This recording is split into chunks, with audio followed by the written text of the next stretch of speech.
স্যারের কথা শুনে সবাই চমকে উঠল। মারুফ কপাল কুঁচকে জিজ্ঞেস করল, ও যদি এখানেই থাকতো তাহলে আমাদের সাথে যোগাযোগ রাখেনি কেন? আর ওর পরিবার কেন মিথ্যা বলল? তোমাদের কথা ভেবে সত্যি কথা বলেনি, আর এটাই ভুল হয়েছে ওনাদের। শুরু থেকে যদি তোমরা আসল কথা জানতে তাহলে হয়তো এখন এমন ভুল বুঝতে না। যাই হোক, যা হবার তাই হয়ে গেছে। আমি জাস্ট এটা বলতে এসেছি, তোমাদের বান্ধবী 1 বছর কোমায় ছিল এবং 6 মাস রিহ্যাবিলিটেশন সেন্টারে ছিল। এই তো কিছুদিন আগে বাড়িতে ফিরেছে। তোমাদের জন্য আরেকটা নিউজ রয়েছে। আলোর ভাই রোহিত ও তার ওয়াইফ মেঘলা আর এই দুনিয়াতে নেই। 1.5 বছর আগে কার অ্যাক্সিডেন্টে মারা গিয়েছে এবং তোমাদের বান্ধবী সোজা কোমায় যায়। তোমরা ঠিকই বলেছ, মেয়েটা খুব স্বার্থপর। না হলে কি সবাইকে ছেড়ে একা হাসপাতালের বেডে দিনের পর দিন জীবন্ত লাশের মতো থাকতে পারতো? স্যারের বলা কথাগুলো শুনে 5 জনের পায়ের তলা থেকে মাটি সরে গেল। তারা অবিশ্বাস চোখে স্যারের দিকে তাকিয়ে আছে। একটু আগের বলা বাক্যগুলো ঠিক হজম করতে পারছে না। তারা এটা কল্পনাও করতে পারেনি মেয়েটা এতদিন কোমায় ছিল, অথচ তারা ভুল বুঝে কত কিছুই না বলেছে। তামান্না তো মুখ চেপে ধরে নীরবে কেঁদে দিয়েছে। সবার চোখেই অশ্রু টলমল করছে, কারণ কেউই এমনটা ভাবতে পারেনি। নির্ঝর কোনো মতে নিজেকে সামলিয়ে নিয়ে জিজ্ঞেস করলো, কিন্তু আপনি এত কিছু কিভাবে জানলেন?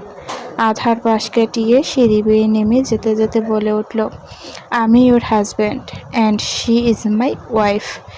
আলো ক্লাস শেষে বাগানে বসে থেকে বই পড়ছিল। তখন খেয়াল করলো তার বন্ধু মহলের সবাই এসে পাশে বসেছে। তবুও সে কিছু বলল না, চুপচাপ বই পড়তে থাকলো। আলো, তামান্না ডাকে আলো সাড়া দিল। বলুন সিনিয়র আপু। তামান্না শালুক ফারাহা কিছু না বলে হঠাৎই মেয়েটাকে জড়িয়ে ধরে হুপিয়ে কেঁদে উঠল।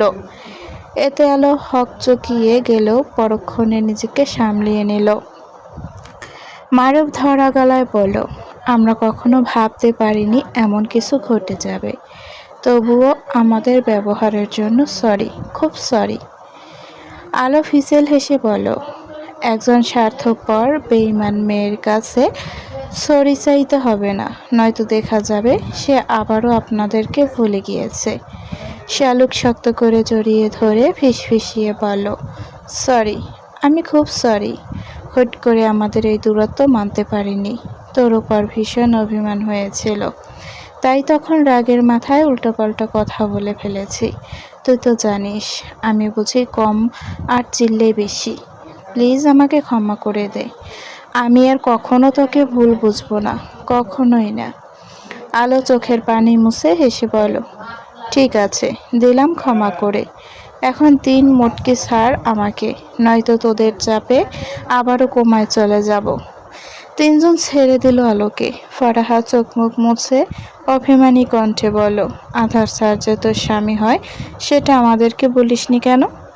আলো মাথা চুলকিয়ে হাসার চেষ্টা করলো। সে আগেই বুঝতে পেরেছে ওই লোকটা সব কিছু বলে দিয়েছে, কিন্তু এটাও যে বলেছে সেটা বুঝতে পারেনি। সে কিছুক্ষণ চুপ থেকে সবটা বুঝিয়ে বলল। সব কিছু শুনে নির্ঝর আফসোসের সুরে বলল, আহা, দিন শেষে কিনা তোর কপাল ওই নিরামিষ বদমাস ছাড়টাই জুটল। নিশ্চয়ই বাড়িতেও তোর পায়ের সাথে পা মিলিয়ে ঝগড়া করে।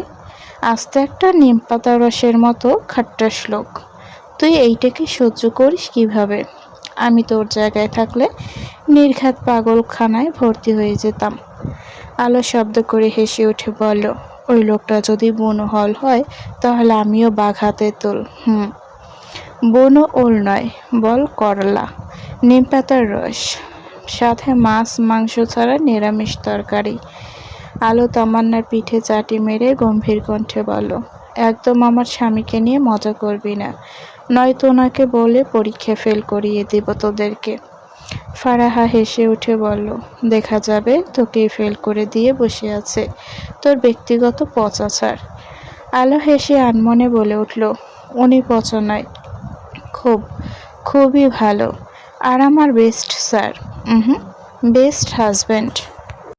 অনেকদিন পর আজ সবার সাথে একটু আড্ডা দিয়ে বাড়িতে ফিরে এসেছে আলো। গোসল করে নামাজ পড়ে নিচে নেমে এলো। বাইরে থেকে খেয়ে আসায় খিদে নেই, শুধু এক মগ কফি বানিয়ে নিল।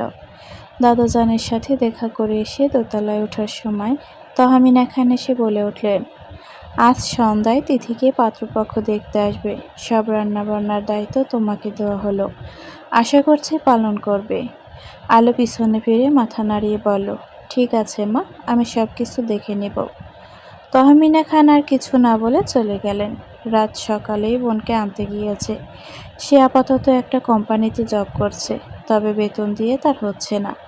আগের হাত খরচের কাছে এই সামান্য বেতন তার কাছে কিছুই নয়। তবুও বড় ভাইয়ের থেকে আর একটা টাকাও নেয়নি। এখন থেকে নিজের খরচ নিজেই চালাবে। হাজার কষ্ট হলেও আর কখনো বড় ভাইয়ের কাছে হাত পাতবে না। আলো বিকেল থেকেই রান্নার কাজে নেমে পড়েছে। তাকে সাহায্য করছে শেফালি চাচি। এতগুলো রান্না করার সময় কয়েকবার ছ্যাঁকা খেয়েছে, আবার গরম তেলও ছিটকে পড়েছে। তবুও মেয়েটা মুখ বুজে নিজের দায়িত্ব পালন করে গিয়েছে, কারণ সংসারে এমন হবেই। সন্ধ্যার দিকে সবকিছু কমপ্লিট করে নিজের রুমে যায় আলো। এতক্ষণ রান্নাঘরে থাকার ফলে ঘেমে একাকার হয়ে গেছে। মাথা থেকে পেঁচিয়ে রাখা ওড়না খুলে জামাকাপড় নিয়ে দ্রুত ওয়াশরুমে ঢুকে গেল। গোসল না করলে আর সে শান্তি পাবে না। অন্যদিকে সবে ফিরেছে আধার। দোতলায় ওঠার সময় রান্নাঘরে একবার উকি দিয়েছে। মেয়েটাকে দেখতে না পেয়ে সোজা রুমে চলে এলো। ব্যাগ কোট রেখে হাতের ঘড়ি খুলে ড্রেসিং টেবিলের উপর রাখলো। এখানেও আলোকে দেখতে না পেয়ে ভাবলো হয়তো দাদাজানের কাছে আছে। তাই সে টি শার্ট ট্রাউজার নিয়ে শার্টের বোতাম খুলতে খুলতে ওয়াশরুমের ভেতরে ঢুকে গেল এবং সঙ্গে সঙ্গে সম্বিত হয়ে যায়। আলো নিজের মতো করে শাওয়ার নিয়ে চেঞ্জ করে তোয়ালে দিয়ে মাথার চুল পেঁচিয়ে পিছনে ফিরতে 404 ভোল্টের ঝটকা খেল। কৌটোর ভেতর থেকে চক্ষুদায় বেরিয়ে আসার উপক্রম তার। সে কয়েক কদম পিছিয়ে গিয়ে কাঁপা কাঁপা গলায় বলল, আপনি আপনি কখন এলেন? আর এখানে কি? আধার দেয়ালের সাথে হেলান দিয়ে চোখ বুজে নিজেকে সামলিয়ে নিয়ে বিড়বিড় করে বলল, ওয়াশরুমের দরজা খুলে যদি শাওয়ার নাও তাহলে এতে আমার কি দোষ? তো তাই বলে এইভাবে দাঁড়িয়ে থাকবেন? তো কি তোমার সাথে শাওয়ার নিতাম? আলো দাঁত কিরমির করে বলল, অসভ্য লোক কোথাকার। আধার বৃদ্ধা আঙুল দিয়ে কপাল স্লাইড করতে করতে বিড়বিড় করল, অসভ্য যদি হতাম তাহলে এতক্ষণে নিজ পায়ে দাঁড়িয়ে থাকতে পারতে না। আলো শুনতে না পেয়ে জিজ্ঞেস করল, কি বলেছেন বিড়বিড় করে? আধার সোজা হয়ে নিচ থেকে টি শার্ট ট্রাউজার তুলে নিয়ে বলল, নাথিং। তুমি একবার আমাকে গোসল করতে দেখেছিলে, আর আজ আমি দেখলাম। হিসেব বরাবর মিসেস খান। আলোর শরীরটা জ্বলে উঠল। সে রাগে লজ্জায় গজগজ করতে করতে বেরিয়ে আসার সময় শুনতে পেল, নেক্সট টাইম যদি এমন ভুল করো তাহলে তোমাকে সাগরে নিয়ে গিয়ে চুবনি দেব মিস কালো।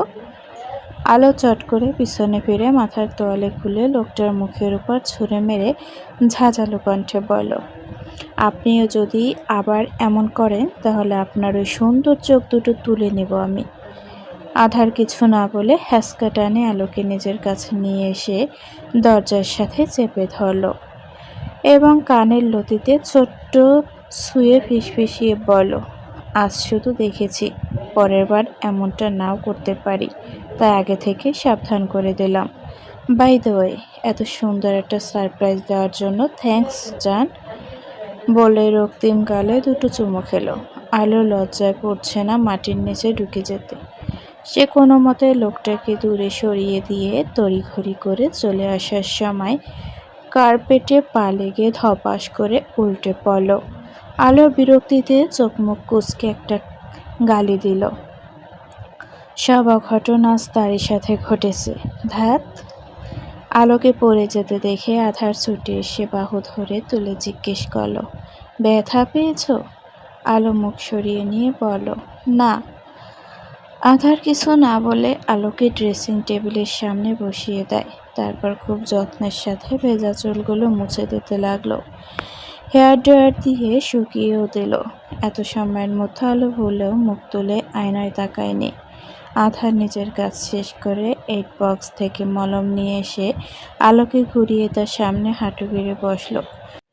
কোমল দু হাত নিজের হাতের মাঝে নিয়ে শান্ত গলায় বলল, তোমাকে রান্না করতে মানা করেছিলাম।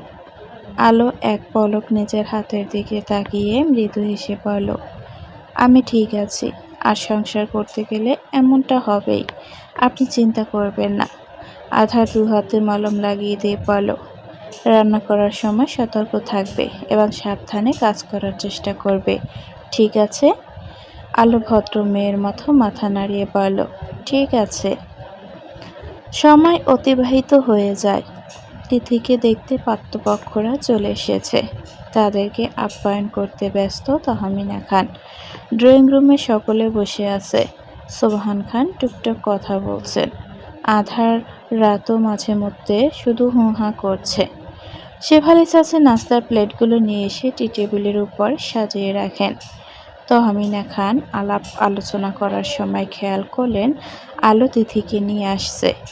মেয়েকে দেখে হাসি মুখে বলেন, ওই তো আমার মেয়ে আসছে। ওনার কথা শুনে সবাই দোতলায় তাকায়। তিথির পরনে বেবি পিঙ্ক রাঙা জামদানি শাড়ি। ফর্সা চেহারায় তেমন কোনো আহামরি সাজ নেই। মাথায় এক হাত ঘোমটা দেওয়া। আধার আলোকে যেভাবে চলতে বলেছিল আলো ঠিক ওইভাবেই চলছে।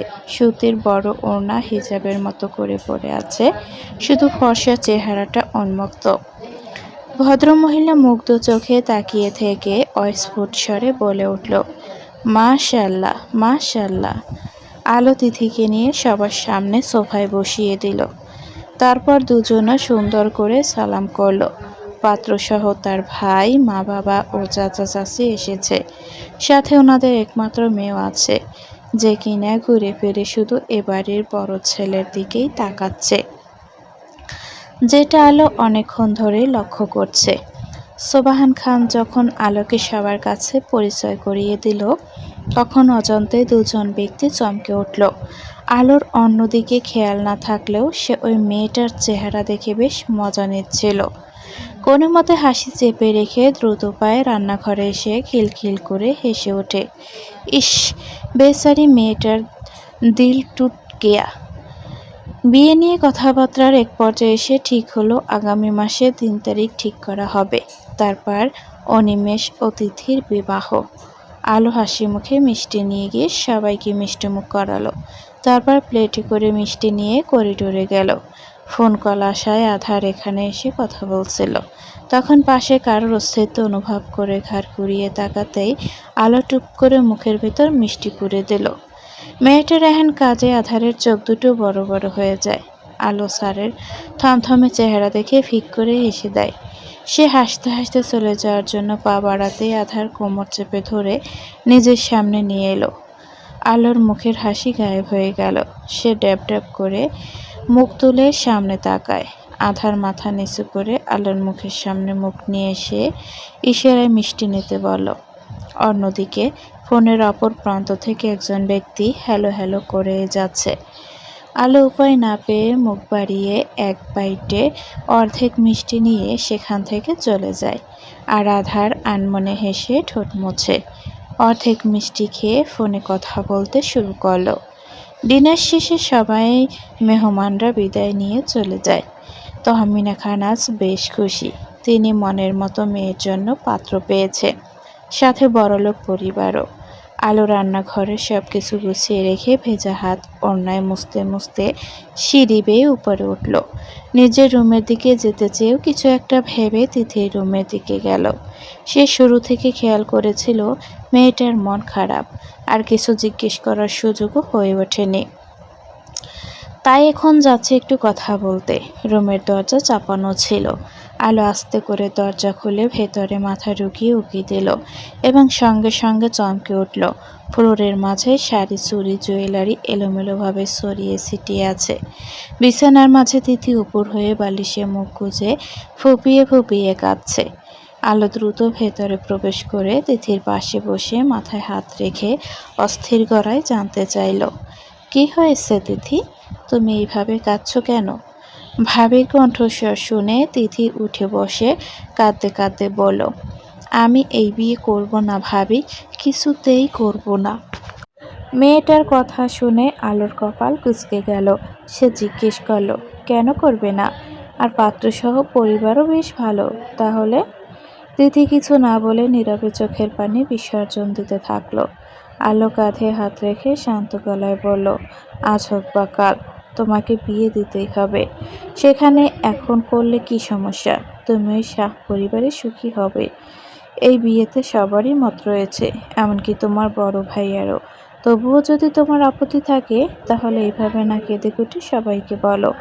আশা করছি সবাই তোমাকে বুঝবে। আর লেখাপড়া নিয়েও কোনো সমস্যা নেই। ভাইয়া ও ওনার পরিবারের সবাই তোমাকে পড়াশোনা করাতে রাজি আছে। তুমি যতদূর পর্যন্ত চাও ততদূর পর্যন্ত পড়তে পারবে। আর এমন ভালো পরিবার কিছু সহজে পাওয়া যাবে না। তাই বলছি, একটু ভেবে দেখো। কথাগুলো বলতে বলতে মেয়েটার চোখ মুখ মুছে দিল। তিথি জোরে জোরে শ্বাস নিতে নিতে একসময় কাঁপা কাঁপা গলায় বলে উঠল, আমি আমি একজনকে ভালোবাসি ভাবি, আর তাকেই বিয়ে করতে চাই। ননদের মুখে এমন কথা শুনে আলোর চোখ দুটো বড় বড় হয়ে গেল। সে কোনো মতে নিজেকে সামলিয়ে বলল, তুমি যাকে ভালোবাসো সেও কি তোমাকে ভালোবাসে? মানে তোমরা রিলেশনে আছো? তিথি মাথা নাড়িয়ে জবাব দিল, হ্যাঁ, তিহান আমাকে খুব ভালোবাসে, আর আমরা 2.5 বছর ধরে রিলেশনে রয়েছি। বুঝলাম, তার ছেলে কি করে? ও এবার মাস্টার্সে ভাবি, আপাতত বেকার। আলো কিছুক্ষণ চুপ থেকে শান্ত গলায় বলল, মা এই বিষয়ে প্রস্তাবে রাজি এবং অনেক খুশি। তুমি কি বিষয়টা তোমার ভাইদের বলো। ওনারা নিশ্চয়ই তোমাকে বুঝবে এবং সঠিক সিদ্ধান্ত নেবে। ভাইয়ের কথা মনে হতেই তিথি তড়িঘড়ি করে বলল, বড় ভাইয়া যদি জানে আমি প্রেম করছি তাহলে আমাকে মেরে শেষ করে দেবে। ভাইয়া মোটেও ভালোবাসা প্রেম পছন্দ করে না। আমাকে পই পই করে নিষেধ করেছে আমি যেন কখনোই ভালোবাসার চক্করে না পড়ি। কিন্তু আমি ভাইয়ের কথা রাখতে পারলাম না ভাবি। আমিও দিন শেষে নিজের মনের কাছে হেরে গেলাম। আর ছোট ভাইয়াকে বলেও কোনো লাভ হবে না।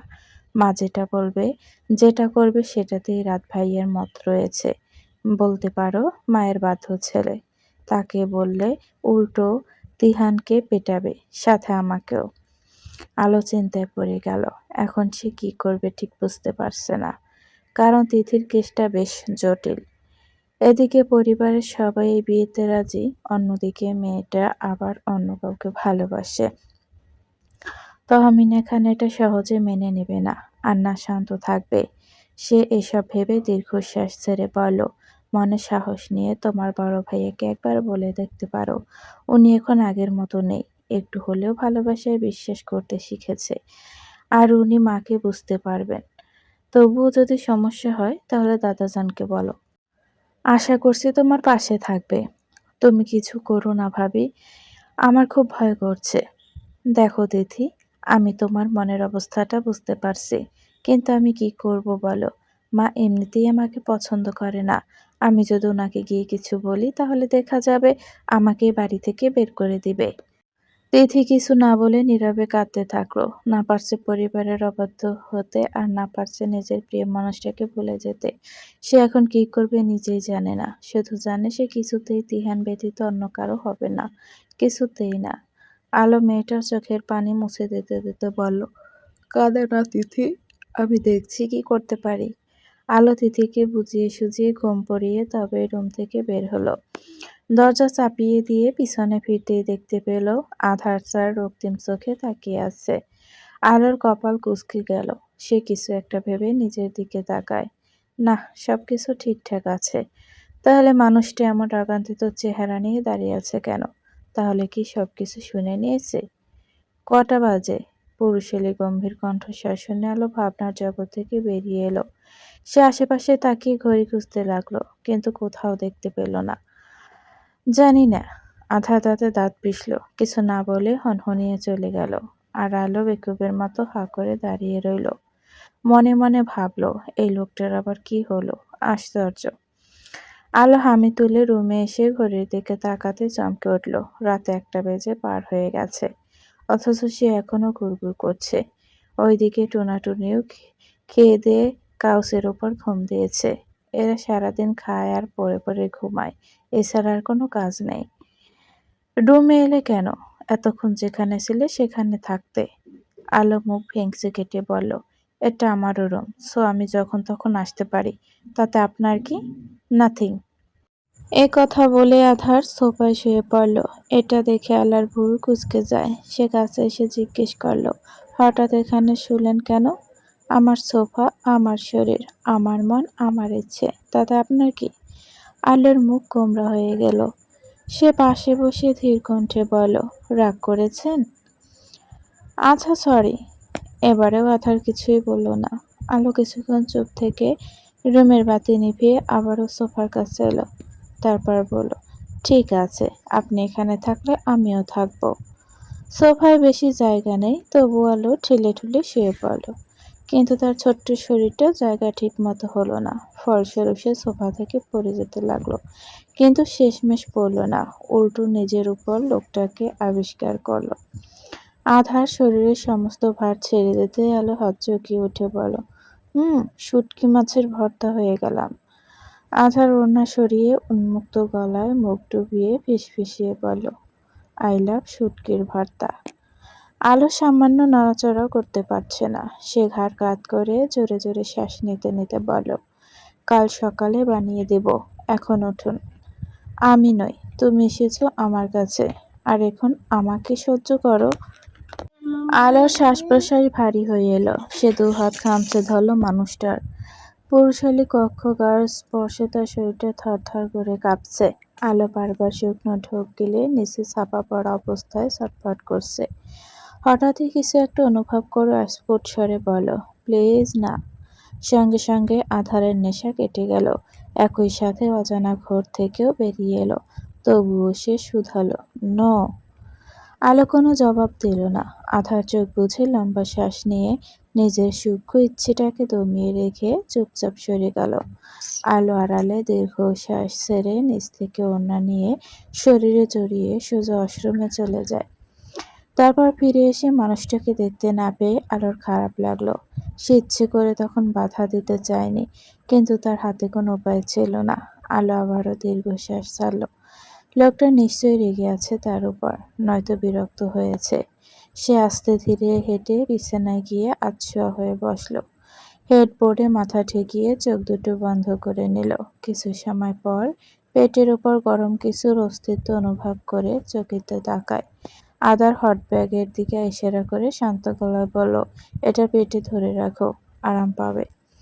আলো বাকরুদ্ধ হয়ে যায়। সে অবিশ্বাস্য চোখে মানুষটার দিকে তাকিয়ে রইল। এরকম এক সময় জানতে চাইল, আপনি কিভাবে বুঝলেন? আধার হাসল, ঝুঁকে এসে কপালের মাঝে ঠোঁট ছুঁয়ে ফিসফিসিয়ে বলল, এই পুরো তুমিটাকে পড়তে শিখে গিয়েছি, সাথে তোমার চোখের ভাষা এবং মনটাকেও। একটু থেমে পুনরায় আওড়ালো, আমি খারাপ হলেও এতটা খারাপ নই যে তোমার কষ্ট বুঝবো না। আমার কাছে সবার আগে তুমি, তারপর বাকি সব। আলো আজ আবারও লোকটার প্রেমে উষ্টা খেয়ে পড়ল। এ পচা স্যারকে এত ভালো হতে কে বলেছিল? সে যে প্রতিবার লোকটার প্রেমে মুখ থুবড়ে পড়ে, এটা কি জানে অসভ্য পুরুষটা? মেয়েটাকে নিজের দিকে এক দৃষ্টিতে তাকিয়ে থাকতে দেখে আধারের মনে দুষ্টু বুদ্ধি এলো। সে জ্বরের বেগে মাথা নিচু করে শুকনো ঠোঁটে চুমু খেয়ে কামড় দিল। আলো পাশ থেকে বোতলটা নিয়ে স্যারের গায়ে মেরে চিল্লিয়ে উঠল, বদমাস লোক কোথাকার। আধার ঠোঁট কামড়ে হেসে 8 বক্স খুলে পেনকিলার নিয়ে এসে আলোর সামনে পানির গ্লাস ও ওষুধ বাড়িয়ে দিয়ে বলল, খেয়ে নাও। আলো ভদ্র মেয়ের মতো ওষুধ খেয়ে নিল। আধার গ্লাসটি টেবিলের উপর রেখে চুপচাপ পাশে এসে শুয়ে পড়ল। আলো কিছুক্ষণ বসে থেকে স্বামীর বুকে ওপর মাথা রাখল। আধার অর্ধাঙ্গিনীকে আলিঙ্গন করে চুলে বিলি কেটে দিতে দিতে বলল, ঘুমাও। আপনাকে কিছু বলার ছিল, আজ নয় কাল শুনবো। কিন্তু কোনো কিন্তু নয়, এখন চুপচাপ ভদ্র মেয়ের মতো ঘুমাও, নয়তো বেলকনি থেকে ফেলে দিয়ে আসবো। আলো চোখ মুখ কুঁচকে পাশে ফিরে বিড়বিড় করে বলল, আপনি খুব খারাপ। আধার আনমনে হেসে মেয়েটাকে পিছন থেকে শক্ত করে জড়িয়ে ধরল এবং কাঁধে মুখ গুজে ফিসফিসিয়ে বলল, আই নো, আমি খারাপ। আর তোমার কাছে সারা জীবন খারাপই হয়ে থাকতে চাই, মিস কালো। আলোর ঘুম ভাঙল দুপুর বেলায়। এতে মেয়েটা বেশ বিরক্ত। এতদিন ভার্সিটিতে যেতে পারেনি, পড়ালেখা সব ভুলে বসেছে। আর আজ আবারও যেতে পারল না। মানুষটাও তাকে ডেকে দেয়নি। যদি ডাকতো তাহলে কি আর এইভাবে নাকে তেল দিয়ে আরামসে ঘুমাতো? হুম, মোটেও না। আলো একরাশ বিরক্তি নিয়ে ওয়াশরুমে গেল। একেবারও গোসল নিয়ে তবেই বেরিয়ে এলো। রুম থেকে বের হতেই তিথির সাথে দেখা হয়ে যায়। এক রাতেই মেয়েটার চেহারা 12টা বেজে গেছে। নিশ্চয়ই রাতে আবারও কেঁদেছে। তুমি ঠিক আছো? ভাবির কথা শুনে তিথি মাথা নাড়িয়ে ছোট্ট করে বলল, হুম। আলোর কথা বাড়ায় না, চুপচাপ তিথির সাথে গিয়ে ডাইনিংয়ে বসে পড়ল। তারপর নিজ হাতে মেয়েটার প্লেটে খাবার বেড়ে দিল। ততক্ষণে সুবাহান খান, তহমিনা খানও হাজির। রাতে ঘুমাওনি? নিজের চেহারার কি হাল করেছ? আর কদিন পর তোমার বিয়ে, সেদিকে কোনো খেয়াল আছে? মায়ের কথা শুনে তিথি মাথা নিচু করে ধীর কণ্ঠে বলল, আমি এখনই বিয়ে করতে চাই না আম্মু, আমার আরও সময়ের প্রয়োজন। ব্যাস, তহমিনা খানের খাওয়া থেমে গেল এবং মুহূর্তেই ডাইনিং টেবিলে পিনপতন নীরবতা ছেয়ে যায়। আলো পানি দিয়ে কোনো মতে মুখের ভাত গিলে খেলো। তারপর আর চোখে শাশুড়ি মায়ের থমথমে মুখের দিকে তাকালো। তোমার বয়সী মেয়েরা বিয়ে করে 1-2 বাচ্চার মা হয়ে গেছে, আর তুমি চাও আরো সময়। তিথির তখন বলতে ইচ্ছে করলো, আমিও বিয়ে করতে চাই আম্মু, কিন্তু আমার ভালোবাসার মানুষটিকে, এছাড়া আর অন্য কাউকে নয়। তবে মুখে বলল, আমি এখনো বিয়ের জন্য প্রস্তুত নই। ঠিক আছে, যতদিন ইচ্ছে ততদিন সময় নাও, কিন্তু তোমারও অনিমেষের এঙ্গেজমেন্ট হবে, আর সেটা আগামী সপ্তাহেই। তিথি অসহায় চোখে ভাবি ও দাদাজানের দিকে তাকায়। আলো কিছু বলতে চেয়েও বলতে পারছে না, কারণ সে জানে এখন কিছু বললে তাহলে সব ঝড় তার উপর দিয়ে যাবে। তবুও সে চুপ থাকতে পারছে না। আর চোখে দাদাজানের দিকে তাকিয়ে ফিসফিসিয়ে বলো, তুমি তো কিছু একটা বলো দাদাজান, বিয়েটা এখানেই ভেঙে দাও। নাদ্যের কথা শুনে সুবহান খানের কপালে 4টি ভাঁজ পড়ল। তিনি ধীর কণ্ঠে শুধালেন, হঠাৎ বিয়ে ভাঙবো কেন? আর শাহ পরিবার তো যথেষ্ট ভালো, ওখানে তিথি সুখে থাকবে। কিন্তু মেয়েটা তো চায় না বিয়ে করতে।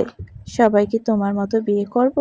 বিয়ে করব বলে লাফালাফি করবে, আর ইচ্ছে করে পরীক্ষায় ফেল করবে? আলোর মুখ কালো হয়ে গেল। ফিসফিস করে বলল, আমি যদি এমন না করতাম তাহলে আমাকে নাতবউ হিসেবে কিভাবে পেতে? সোবাহান খান ভাবুক হয়ে বললেন, তাও ঠিক। এখন তাড়াতাড়ি বিয়ে ভাঙার ব্যবস্থা করো, নয়তো হিতে বিপরীত হয়ে যাবে গো দাদাজান। কোনো সমস্যা? তোমার নাতনি অন্য একজনকে ভালোবাসে, আর তাকেই বিয়ে করতে চায়। অপ্রত্যাশিত কিছু বাক্য শুনে মুহূর্তেই বিষম খেলেন সোবাহান খান। আলো তড়িঘড়ি করে পানির গ্লাস এগিয়ে দিল। সোবাহান খান এক নিঃশ্বাসে পানি খেয়ে নাতবউয়ের দিকে বড় বড় চোখে তাকান। আলো মাথা চুলকিয়ে হাসার চেষ্টা করলো। এখন কি হবে কে জানে। সোবাহান খান কিছুক্ষণ থম মেরে বসে থেকে ছোট বৌমার উদ্দেশ্যে বলেন, এত তাড়াহুড়ো করছো কেন? মেয়েটা যখন চাচ্ছে না বিয়ে করতে তখন জোর করো না, ওর মতো ওকে থাকতে দাও।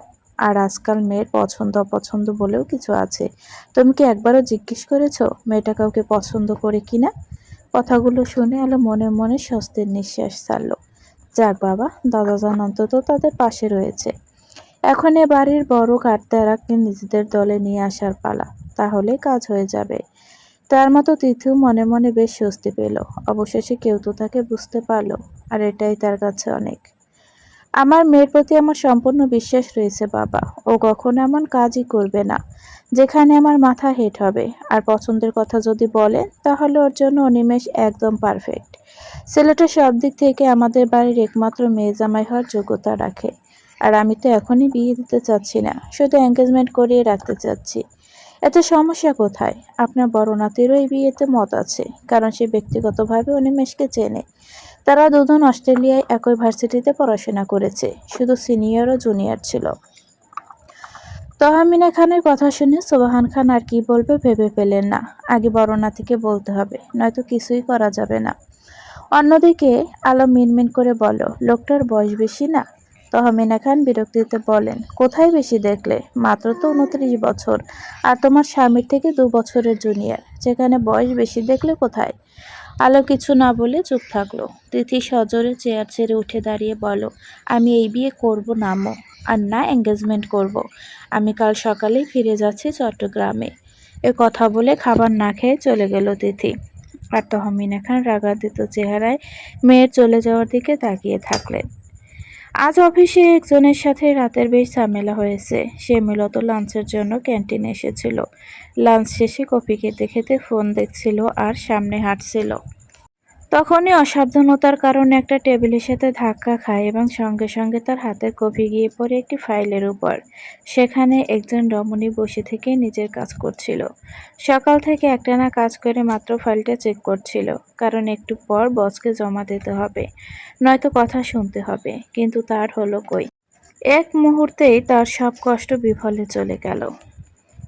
রাত সরি বলেছিল মেয়েটাকে, কিন্তু মেয়েটা রাগে দুঃখে কষ্টে যা নয় তাই বলে সবার সামনে অপমান করে তাকে।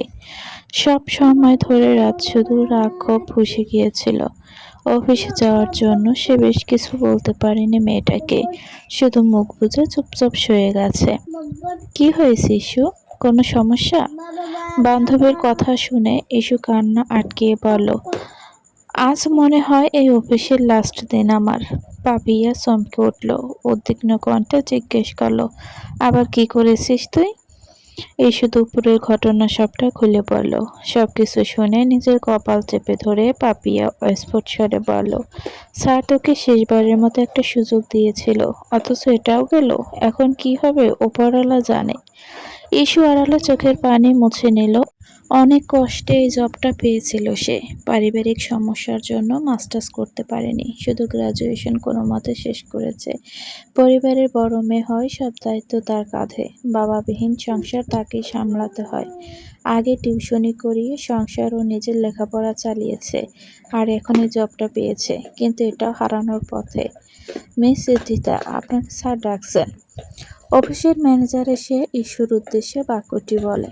মেয়েটা জোরে শ্বাস নিয়ে নিজেকে সামলিয়ে ধীর পায়ে এগিয়ে যেতে লাগলো। তখনই রাত এসে একটা ফাইল দিয়ে বলল, নেন আপনার ফাইল। ঈশিতা চমকে উঠল, তড়িঘড়ি করে ফাইল নিয়ে চেক করে দেখলো সব কাজ কমপ্লিট করা আছে। এমনকি তার করা কাজের থেকেও এটা কয়েক গুণ নিখুঁত। ঈশিতা অবিশ্বাস্য কণ্ঠে শুধালো, এটা আপনি করেছেন? নো, আপনার বয়ফ্রেন্ড এসে করে দিয়ে গেছে। এ কথা বলে রাত হনহনিয়ে চলে যায়। মেয়েটা সামান্য ধন্যবাদটুকু দিতে পারল না। তবে সে এসব না ভেবে জলদি বসের কেবিনে চলে গেল। আলো নাস্তার প্লেট সাজিয়ে নিয়ে রুমে এসে টি টেবিলের উপর রাখলো এবং খেয়াল করলো মানুষটা গোসল নিয়ে বেরিয়েছে। আধার তোয়ালে সোফার উপর রেখে ড্রেসিং টেবিলের সামনে দাঁড়ায়। তখন অনুভব করে একজোড়া কোমল হাত তাকে জড়িয়ে ধরেছে। আধার ঠোঁট কামড়ে হেসে হাতের উপর হাত রেখে বলল, আজ সূর্য কোন দিকে উঠেছে? আলো কোনো জবাব দিল না। সে আগের মতোই পিছন থেকে স্বামীকে জড়িয়ে ধরে পিঠে মুখ গুজে আছে।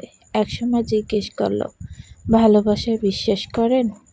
আধার বিছানায় বসে আলোকে নিজের রানের উপর বসিয়ে নিয়ে শান্ত গলায় বলল, আগে যদি এই প্রশ্নটা করতে তাহলে উত্তর আমার না হতো। আর এখন? এখন হ্যাঁ, আমি বিশ্বাস করি ভালোবাসায়। আলোর ঠোঁটের কোণে হাসি ফুটল। সে দু হাতে স্বামীর গলা জড়িয়ে ধরে গাল টুপ করে চুমু খেল।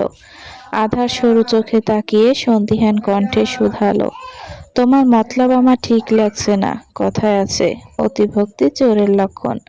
আলো মুচকি হেসে মানুষটার গালে হাত রেখে জানতে চাইল, ভালোবাসেন আমায়? আধার ঝুঁকে এসে ঠোঁটে শক্ত চুমু খেয়ে ফিসফিসিয়ে বলল, একটুও না। আলো নিঃশব্দে হেসে কাঁধে মাথা ঠেকিয়ে বলল, আমি যদি আপনার কাছে কিছু চাই তাহলে দিবেন? এ কথা শুনে আধারের মনটা খচখচ করলো। সে গম্ভীর কণ্ঠে বলল, আমার থেকে কখনোই মুক্তি পাবে না। আমার মুক্তি চাই না, আমি সারা জীবন আপনার কাছেই থাকতে চাই। আধার মনে মনে স্বস্তির নিঃশ্বাস ছাড়ল। সে তো এক মুহূর্তের জন্য ভয় পেয়ে গেছিল। বলো, কি চাই তোমার? আমার সাধ্য থাকলে অবশ্যই এনে দেব। আলো একটু সময় নিয়ে বলে উঠল, তিথির বিয়েটা ভেঙে দিন। ও অন্য একজনকে ভালোবাসে আর তাকেই বিয়ে করতে চায়। কিছু কিছু অনাকাঙ্ক্ষিত ঘটনা এবং অপ্রত্যাশিত বাক্য মুহূর্তে ব্যক্তি থমকায়, চমকাতে ও স্তব্ধ করতে বাধ্য করে। ঠিক তেমনি আজ আলোর মুখে ছোট বোনের ব্যাপারে এমন কথা শুনে আধার কয়েক মিনিটের জন্য বাকরুদ্ধ হয়ে যায়। মেয়েটার কোমর আঁকড়ে ধরে হাত দুটো ঢিলে হয়ে যায়। আলো নিজের ব্যালেন্স ঠিক রাখার জন্য মানুষটার টি শার্টের গলা খামচে ধরল।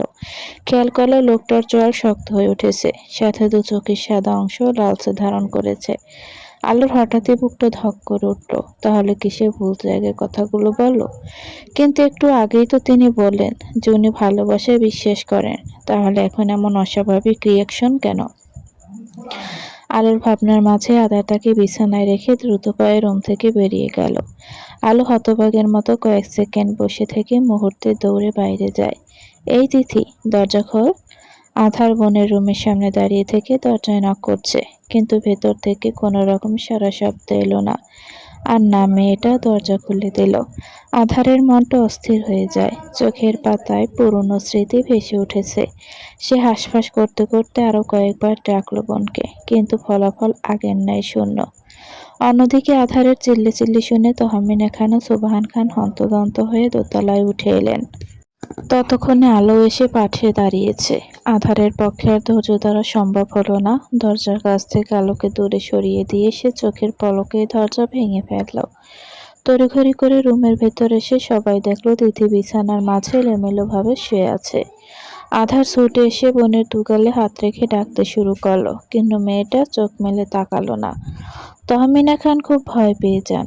একমাত্র আদরের মেয়ে ওনার, তার কিছু হলে তিনি কিছুতেই সইতে পারবেন না। তিনি ছুটে এলে মেয়েটার মাথা কোলের উপর নিয়ে ডাকতে থাকলেন। সুবহান খান চিন্তিত মুখে নাতনির পাশে বসলেন। আলো কপালের ঘাম মুছে আশেপাশে তাকায়। তিথির শরীরে কোনো রকম ক্ষত নেই, নিঃশ্বাসটাও পড়ছে খুবই ধীরে। তার এলোমেলো দৃষ্টি গিয়ে আটকায় টি টেবিলের ওপর রাখা ওষুধের পাতায়। আলো ছুটে এসে ওষুধের পাতা হাতে নিয়ে সবার উদ্দেশ্যে বলে, তিথি 3টি ঘুমের ওষুধ খেয়েছে। আধার চমকে উঠল। সে কাউকে কিছু না বলে তিথিকে পাজা কোলে তুলে নিয়ে রুমের বাইরে ছুটল। উদ্দেশ্য তার হাসপাতালে যাওয়া, কারণ সে তার বোনকে নিয়ে কোনো রকম ঝুঁকি নিতে চায় না। তোমাকে যেতে হবে না, তুমি বাড়িতে থাকো। আলোকে গাড়িতে উঠতে দেখে আধার শান্ত গলায় বলে, এমনিতেই মেয়েটার শরীর ভালো নেই, তার উপর হাসপাতালে গেলে আরো শরীর খারাপ করবে। তাই সে চাচ্ছে না তার মেয়েটা তাদের সাথে যাক। আলো পাশে ফিরে অস্থির কণ্ঠে বলল, না, আমিও যাব। ভেতরে যেতে বলেছি। আপনি এমন করছেন কেন? আমি তিথির সাথে যাব। আলো জেদি কণ্ঠে বলে গাড়ির ডোর খুলে ভেতরে প্রবেশ করার চেষ্টা করলে আধার তেড়ে এসে হাতের বাহু শক্ত করে চেপে ধরে এক ঝাটকায় বাহিরে নিয়ে এসে গর্জে উঠল, তোমাকে আমি যেতে না করেছি, তারপরেও এত জেদ করছো কেন? তুমি কি বুঝতে পারছো না তোমার জন্য আমাদের সময় নষ্ট হচ্ছে? বাজখাই গলায় ধমকে আলো কেঁপে উঠল। একই সাথে হাতের ব্যথায় মানুষটার এমন ব্যবহারে চোখ দুটো ছলছল করে ওঠে। আধার আজ দেখেও না দেখার ভান করে আলোকে ছেড়ে গাড়িতে উঠে বসলো। তারপর গাড়ি স্টার্ট দিয়ে হাওয়ার বেগে ছুটে চলে গেল। আলো মাথা নিচু করে ঠোঁট কামড়ে কান্না আটকিয়ে রাখার বৃথা চেষ্টা করলো। সে তো একটু যেতেই চেয়েছিল, তাই বলে মানুষটা এমন করবে? হঠাৎই আলোর পেটের ভেতরটা গুলিয়ে উঠল। সে এক হাতে মুখ চেপে ধরে বাড়ির ভেতরে ছুটে যায়। কোনো মতো রুমে এসে ওয়াশরুমে গিয়ে বমি করতে লাগলো। মেয়েটার শরীর ধীরে ধীরে ক্লান্ত হয়ে গেল। সে মুখ ধুয়ে এক হাতে মাথা ও আরেক হাতে নিজের পেট চেপে ধরে চোখ বুজে দেয়ালের সাথে হেলান দিয়ে দাঁড়িয়ে রইল। মাথাটা তার হালকা ঘুরছে।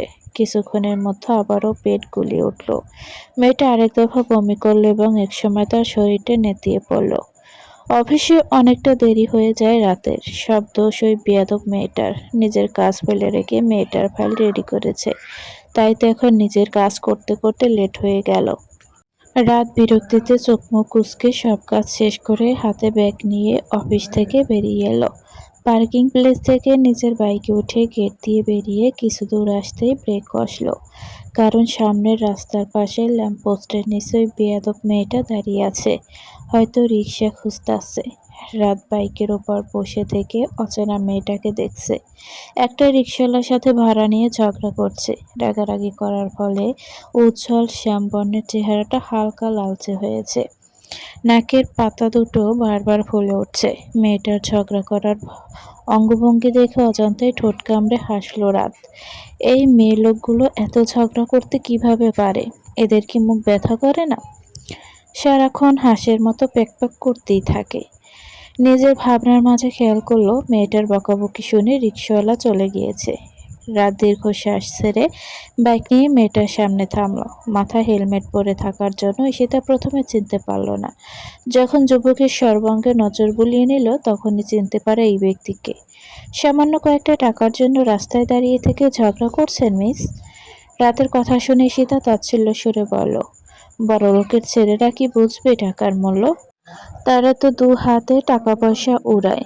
মেয়েটার বলা কথাগুলো রাতের বড্ড গায়ে লাগলো, কারণ সে এতগুলো বছর ধরে বড় ভাইয়ের টাকা নষ্ট করে এসেছে।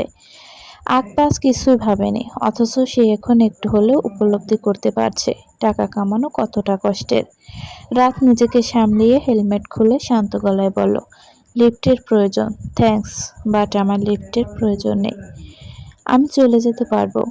ওকে, ফাইন। এ কথা বলে রাত পুনরায় হেলমেট পরে বাইকের চাবি ঘুরিয়ে স্টার্ট দিয়ে বাতাস ছিঁড়ে ছুটে চলে যায়। ঈশিতা কিছুক্ষণ অপেক্ষা করে সামনে হাঁটতে শুরু করলো। এই রাস্তাটা শুনশান হয়, তেমন গাড়ি ঘোড়া পাওয়া যায় না। ঈশিতা আনমনে হাঁটতে হাঁটতে খেয়াল করলো সামনে থেকে একটা রিকশা আসছে এবং এসে সোজা তার সামনেই থামলো। ঈশিতা নিজের ঠিকানা বলে জিজ্ঞেস করলো যাবে কিনা। লোকটা সাথে সাথে হ্যাঁ বললেন এবং এটাও জানালেন সে যা ভাড়া দেবে ওটাই নেবে। এতে ঈশিতার মনে খটকা লাগে, এই লোকটার আবার কোনো খারাপ মতলব নেই তো? দেখে তো তেমন কিছুই মনে হচ্ছে না, কিন্তু তার মন বলছে কিছু একটা গন্ডগোল আছে। তাই সে সরাসরি নাকচ করে দিল, যাবেন ওই রিকশায়। লোকটা হয়তো মেয়েটার সন্দেহ বুঝতে পারছেন, তাই তিনি হেসে বললেন, ভয় পাবেন না, আমি খারাপ লোক নই, আর আপনাকে সুস্থ অবস্থায় বাড়িতে পৌঁছে দেওয়ার জন্যই আমাকে একজন পাঠিয়েছে। লোকটার কথা শুনে ঈশিতার পাজোড়া শ্লাথ হয়ে যায়। সে চমকে উঠে পিছনে ফিরে অবাক কণ্ঠে জিজ্ঞেস করল, কে সেই ব্যক্তি? সেটা তো বলতে পারবো না, এখন শুধু আপনাকে আপনার বাড়িতে পৌঁছে দেওয়ার দায়িত্ব আমার। ঈশিতা দ্বিধায় পড়ে গেল, সে এখন কি করবে না করবে। ভাবতে ভাবতে উঠে পড়ল রিকশায়। এরপর যা হবে দেখা যাবে। লোকটা তার কথা মতো একদম একটা পুরাতন বিল্ডিং এর সামনে রাখলো। ঈশিতা মনে মনে স্বস্তির নিঃশ্বাস ছেড়ে নেমে পড়ল। ভাড়া দেওয়ার সময় লোকটা বলেন, উনি আগেই ভাড়া দিয়ে দিয়েছেন, আপনাকে আর দিতে হবে না। এ কথা বলে লোকটা রিকশা নিয়ে চলে গেলেন। আর ঈশিতা হতভম্বের মতো দাঁড়িয়ে রইল। মনে মনে ভাবতে লাগলো, কেই অচেনা শুভাকাঙ্ক্ষী। পরের দিন সকালে হাসপাতাল থেকে তিথিকে নিয়ে খান বাড়িতে ফিরল আধার। রাতেই তহমিনা খান ও সোবাহান খানকে বাড়িতে পাঠিয়ে দিয়েছিল। শুধু শুধু হাসপাতালে থেকে শরীর খারাপ করার কোনো মানেই হয় না। তার উপর মেয়েটাকেও একা বাড়িতে রাখতে চায়নি, বিশেষ করে ছোট ভাইয়ের জন্য। তাই সে নিজে আসতে না পারলেও তাদের বুঝিয়ে সুঝিয়ে পাঠিয়ে দেয়। তিথি এখন কিছুটা সুস্থ আছে। ওষুধগুলো খুব বেশি ইফেক্ট ফেলতে পারেনি তার শরীরে, কারণ আধা সঠিক সময় হাসপাতালে নিয়ে গিয়েছে। তারপর ডাক্তার স্টমাক ওয়াশ করে প্রাথমিক চিকিৎসা দিয়ে জ্ঞান ফিরিয়ে আনেন। পুরো একটা রাত নির্ঘুম কাটিয়ে আধার বড় বড় পা ফেলে নিজের রুমে এলো। রাতে মেয়েটাকে অনেকবার কল দিয়েছিল, এমনকি এসএমএসও করেছিল, কিন্তু মেয়েটা কোনো রেসপন্স করেনি, আর না কল ধরেছে। হয়তো তখনকার ঘটনা নিয়ে অভিমান করে আছে। আধার জোরে শ্বাস ফেলে রুমে এসে দেখে আলো পুতুল চেপে ধরে গুটিসুটি মেরে ঘুমিয়ে আছে। তার আশেপাশে টুনাটুনিও শুয়ে আছে। আধার অপলক নয়নে মেয়েটার ঘুমন্ত কিউট চেহারার দিকে তাকিয়ে থাকলো। কাছে আসতে চেয়েও কিছু একটা ভেবে এলো না। এখন তার গোসল নেওয়ার প্রয়োজন, কারণ হাসপাতাল থেকে এসেছে, আর এই শরীরে মেয়েটার কাছে যাওয়া যাবে না। তাই সে আলমারি থেকে জামা কাপড় নিয়ে দ্রুত ওয়াশরুমে চলে গেল। ঘুমের ঘোরে নরম ঠোঁটের স্পর্শ পেয়ে আলো মৃদুস্বরে গোঙালো। চোখে মুখে গরম নিঃশ্বাস আছড়ে পড়তেই ব্রেন সজাগ হলো, কিন্তু পুরোপুরি ঘুম ছুটে গেল না। হঠাৎই তার মনে হলো বাড়িতে আধার ছাড় নেই, তাহলে তাকে কে এইভাবে চুমু খাচ্ছে? তার মানে এটাই পেলে বয় নয় তো? ব্যাস, আলোর সব ঘুম মুহূর্তে উড়ে গেল। একই সাথে রুমের পিনপতন নীরবতা ভাঙল এক জোরালো থাপ্পড়ের শব্দে। আপনি? আলোর কণ্ঠস্বর কেঁপে উঠল। সে ভয়ে ভয়ে সামনের ব্যক্তির দিকে তাকিয়ে বারবার শুকনো ঢোক গিলছে। এত বড় একটা ভুল কিভাবে করতে পারল সে? একবার তো চোখ মেলে তাকিয়ে দেখা উচিত ছিল, তাহলে হয়তো এই সর্বনাশটা ঘটতো না। অন্যদিকে আধার নিজের বাম গালে হাত রেখে স্তব্ধ হয়ে আছে। তার চোখের দৃষ্টি সামনে বসে থাকা ভয়ে কাঁপতে থাকা রমণীর পানে। এই প্রথম বউর নরম হাতের গরম থাপ্পড় খেয়ে সে বাকরুদ্ধ, হতভম্ব, হতবাক, আহাম্মক, হতবিহ্বল ইত্যাদি ইত্যাদি সবকিছু হয়ে থ মেরে বসে আছে। সে এতটাই শকড যে নিজের ভাষাই হারিয়ে ফেলেছে। সরি, আমি ইচ্ছে করে এমনটা আলো বাকি কথাগুলো আর বলতে পারল না, কারণ লোকটা উঠে চলে গিয়েছে বাইরে। আলো ছলছল চোখে নিজের ডান হাতের দিকে তাকায়। এই হাতটা দিয়েই কিনা সে তার প্রিয় মানুষটিকে আঘাত করেছে। উনি নিশ্চয়ই মনে মনে খুব কষ্ট পেয়েছেন। সে এটা কিভাবে করতে পারল? কিভাবে? তহমিনা খান নিজ হাতে মেয়েকে হালকা পাতলা নাস্তা করিয়ে দিয়ে ওষুধ খাইয়ে দিলেন। তিনি মেয়ের মাথায় হাত বুলিয়ে দিতে দিতে ধরা গলায় বললেন, মায়ের উপর এত অভিমান তোমার? তিথি কিছু বলতে যাবে তখনই তার গালে পুরুষালী হাতের থাপ্পড় পড়ল। মেয়েটা ছিটকে বিছানায় আছড়ে পড়ে। তহমিনা খান চমকে উঠে মেয়েটাকে আগলে নিয়ে চিল্লিয়ে উঠল, রাত! রাতের চেহারা অসম্ভব রকমের লাল হয়ে আছে। সে রাতে কিছু জানতে না পারলেও সকালে সবটা জেনেছে। তারপরে শরীরের রক্ত মাথায় অব্দি উঠে গেছে। রাত রাগে দাঁতে দাঁত চেপে বলল, মেয়েকে এই করতে চট্টগ্রাম পাঠিয়েছিলে? রাতে যদি ভাই সঠিক সময়ে ওকে হাসপাতালে না নিয়ে যেত, তাহলে কি ঘটতে পারত? একবারও সেটা ভেবে দেখেছ? তিথি মাকে জড়িয়ে ধরে শব্দ করে কাঁদছে। তহমিনা খান মেয়ের মাথায় হাত বুলিয়ে দিতে দিতে গম্ভীর কণ্ঠে ছেলের উদ্দেশ্যে বলেন, তাই বলে তুমি এইভাবে মারবে অসুস্থ মেয়েটাকে? মারব, 1000 বার মারব। ওর না খুব মরার শখ? আজ নয় এটা আমি নিজ হাতেই পূরণ করব। তারপর তোমার মেয়ের সোকল্ড বয়ফ্রেন্ডও দেখে নেব। রাত চিল্লিয়ে কথাগুলো বলে তিথির হাতের বাহু চেপে ধরে টেনে হিঁচড়ে নিয়ে যেতে লাগলো। কত বড় সাহস মেয়েটার! অন্য কারোর জন্য নিজের জীবন দিতে চলেছিল। রাত! বড় ভাইয়ের গম্ভীর কণ্ঠস্বর শুনে রাত থেমে গেল। তিথি কাঁদতে কাঁদতে অসহায় চোখে ভাইয়ের দিকে তাকায়। আধার কিছু না বলে এগিয়ে এসে রাতের হাতের বাঁধন থেকে বোনের হাত ছাড়িয়ে নিয়ে চোখের পানি মুছে দিল। তিথি বড় ভাইকে শক্ত করে জড়িয়ে ধরে ফুঁপিয়ে কেঁদে উঠল, আমি আমি এমনটা করতে চাইনি ভাইয়া। আমি শুধু একটু ঘুমানোর জন্য ওষুধ খেয়েছিলাম, কিন্তু বুঝতে পারিনি এতে সমস্যা হবে। আধার বোনের মাথায় হাত বুলিয়ে দিয়ে আস্তে ধীরে নিচে নেমে এলো এবং তিথিকে সোফায় বসিয়ে দিয়ে সে সামনে হাঁটু ভেঙে বসল। তুই কাউকে ভালোবাসিস, আর এটার জন্য কি এই বিয়ে করতে চাচ্ছিস না? ড্রয়িং রুমে সবাই উপস্থিত। তিথি চোখের পানি মুছে মাথা নিচু করে কাঁপা কাঁপা গলায় বলল, হ্যাঁ। ছেলেটাও কি তোকে ভালোবাসে? খুব। তোর সাথেই পড়ে? কিন্তু ও এবার মাস্টার্সে। ঠিক আছে, আমি আধার কথা দিলাম, তোর বিয়ে তোর ভালোবাসার মানুষটার সাথেই হবে। আর অনিমেষের সাথে বিয়ে ক্যান্সেল। এবার হ্যাপি? বড় ভাইয়ের কথা শুনে মুহূর্তে তিথির ঠোঁটের কোণে এক চিলতে হাসি ফুটে উঠল। সে চট করে ভাইয়ের গলা জড়িয়ে ধরে কাঁধে মাথা ঠেকিয়ে ফিসফিসিয়ে বলল, আমি খুব খুশি ভাইয়া। আধার হাসল। ওইদিকে তহমিনা খান কিছু বলার জন্য ছটফট করছে, কিন্তু শ্বশুর মশাইয়ের জন্য কিছুই বলতে পারছে না।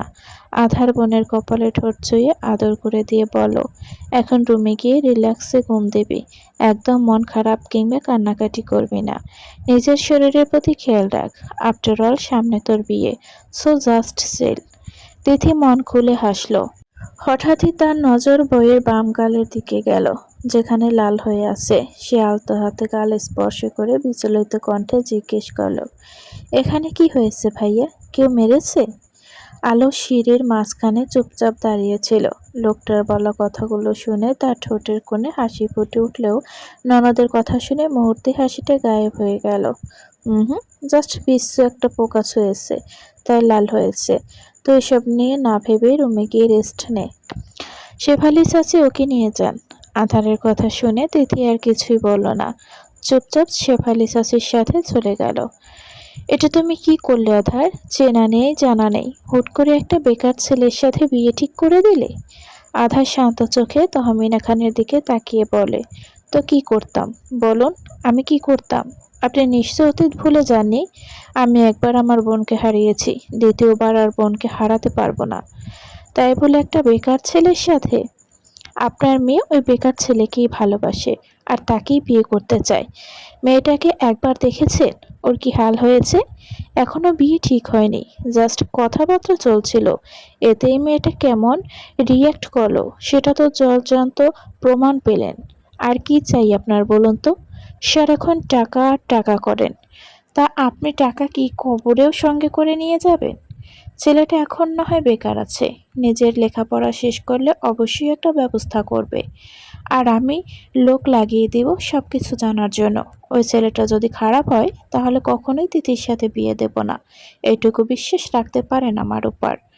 আমি আর যাই করি না কেন, কখনো আপনার ছেলে মেয়ের কোনো ক্ষতি চাইনি, বরং তাদেরকে ভুল পথে যাওয়া থেকে সাবধান করেছি। কিন্তু আপনার ছেলে মেয়ে কেউ আমার কথা শোনেনি। এখন আপনি ভাবুন কি করবেন? টাকা পয়সা নেবেন নাকি নিজের মেয়েকে জীবন্ত অবস্থায় চোখের সামনে দেখবেন? এক নাগাড়ে কথাগুলো বলে থামলো আধার। তারপর রাতের সামনে গিয়ে দুহাত প্যান্টের পকেটে গুজে গম্ভীর কণ্ঠে বলল, বোনকে তো কখনো আগলে রাখতে দেখলাম না তোকে, তাহলে এখন এত দরদ কই থেকে আসছে? মেয়েটাকে যে থাপ্পড়টা মেরেছিস না, ওটা তোকে মারা উচিত।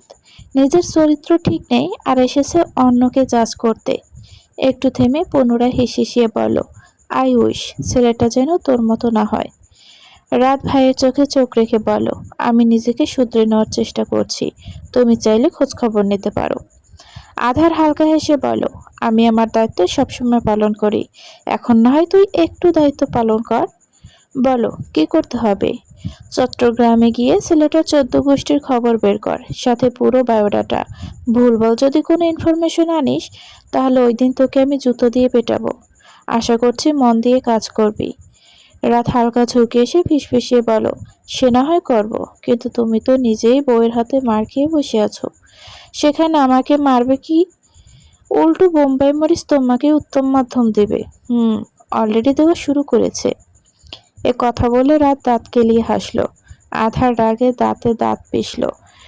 সেখান থেকে চলে যাওয়ার সময় শুধু বলো, দোয়া করি তোর কপালে এমন একটা মেয়ে জুটুক যে কিনা তোকে 3 বেলা সর্ষে ফুল দেখাবে। সকাল গড়িয়ে দুপুর হয়ে এসেছে।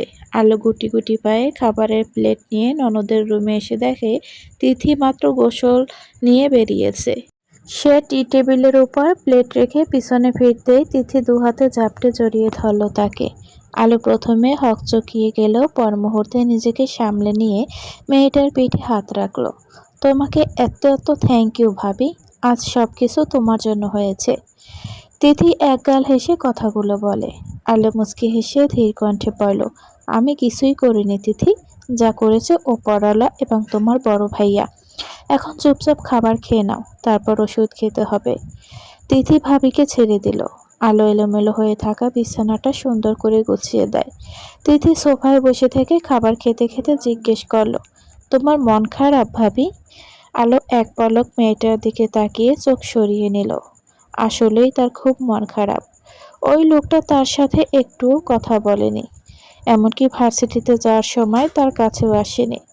অন্য সময় তাকে আদর করে যেত, অথচ আশেপাশেও ঘেঁষেনি।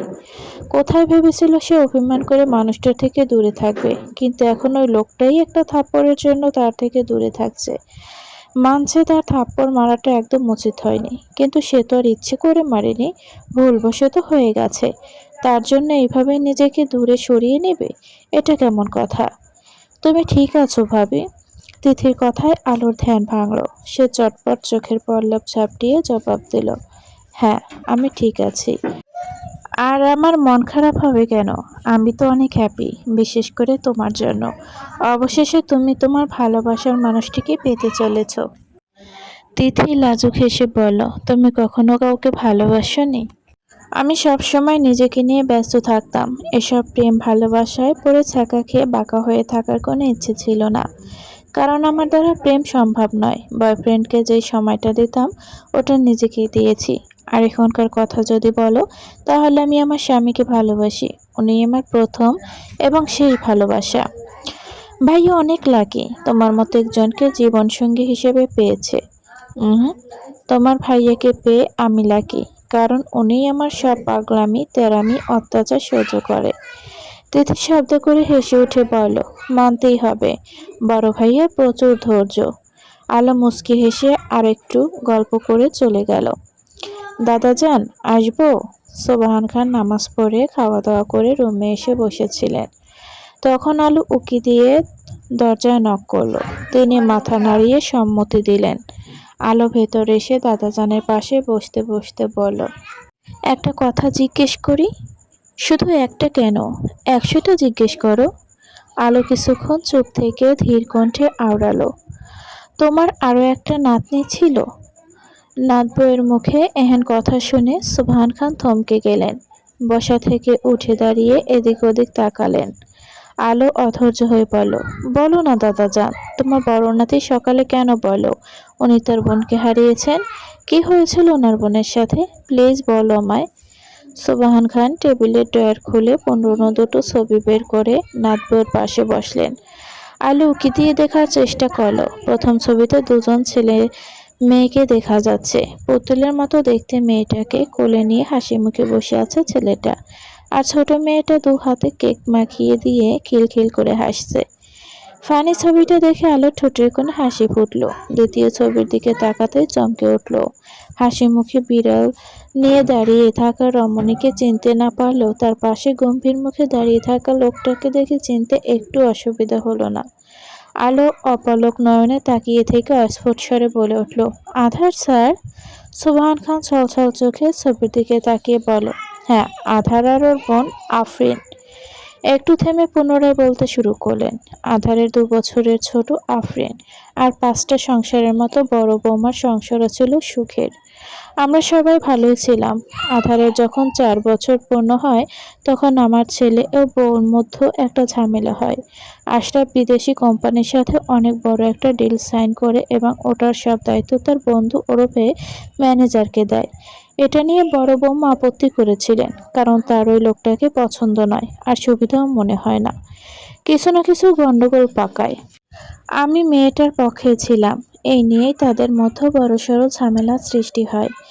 আশরাফ রাগের মাথায় মেয়েটার গায়ে হাত তুলেছিল, অথচ মেয়েটা সে সময় প্রেগনেন্ট ছিল। মরিয়ম রাগে দুঃখে ছেলে মেয়েকে রেখে বাড়ি ছেড়ে চলে যায়, কারণ তার যাওয়ার কোনো জায়গা ছিল না। তাই সে নিজের সাথে সন্তানদের নেয়নি। ভেবেছিল আশরাফ তাকে বাধা দিবে, কিন্তু দেয়নি।